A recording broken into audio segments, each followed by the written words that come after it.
In this episode, we are unboxing and reviewing the Marvel Legends War Machine figure.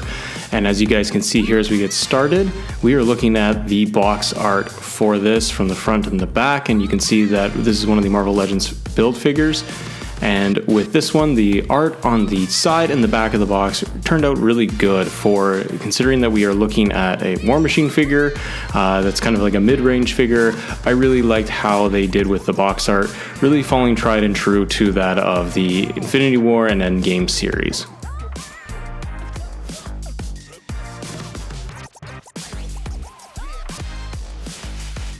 Hey guys, remember, like, share, subscribe to the channel if you're new to Assemble.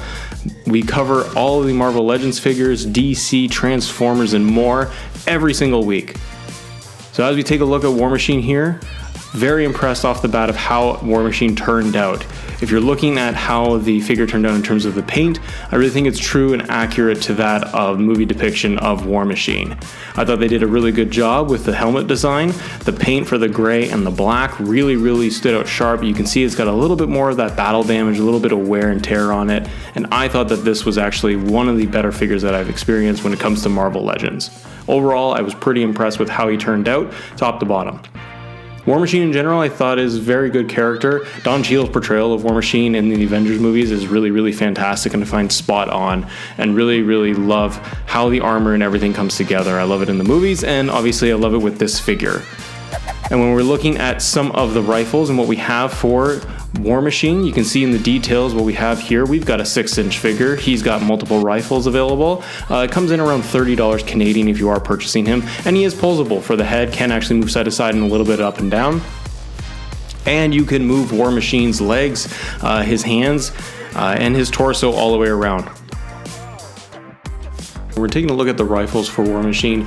We have 3 different variations. They can go in his hands, into one of his hands, but and the one rifle sits atop and plugs in with a little tiny ball joint that will go in for his rifle on top on his shoulder.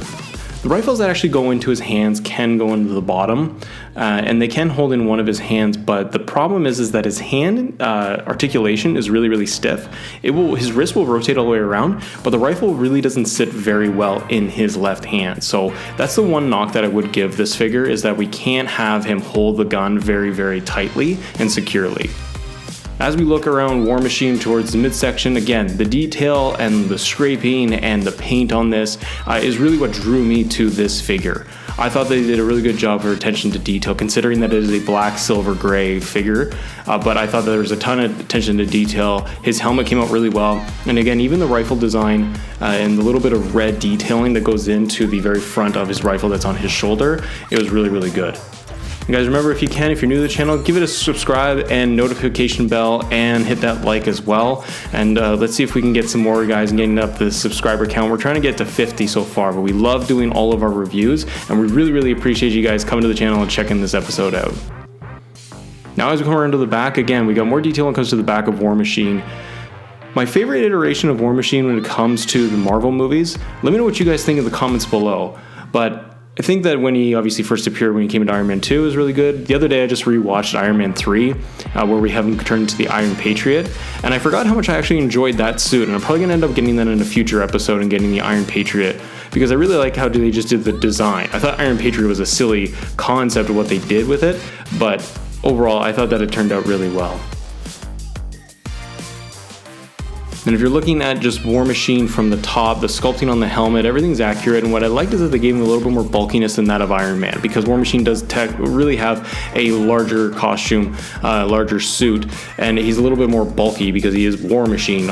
Iron Man tends to be a little bit slimmer, and the armor sits a little bit closer to his skin, where I find that War Machine is really good because like his shoulders and everything, his forearms, all of the armor that is there, it really sends out as bulkier. For the stance of the figure too, that I thought it actually turned out really well.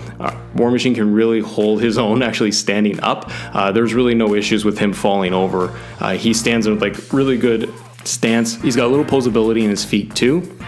His joints that are coming around his knees are pretty tight, but if you worked him in a little bit more, then you got a little bit more mobility. So overall, guys, would I recommend getting War Machine from Marvel Legends series? Absolutely. If you are a fan of the Marvel movies, if you are a fan of War Machine at all, I would highly recommend you pick this figure up. For only $30, it's definitely worth a buy. And again, thank you so much for joining. Please come back next time because we're going to review more Marvel Legends figures on the channel. Till next time, see ya.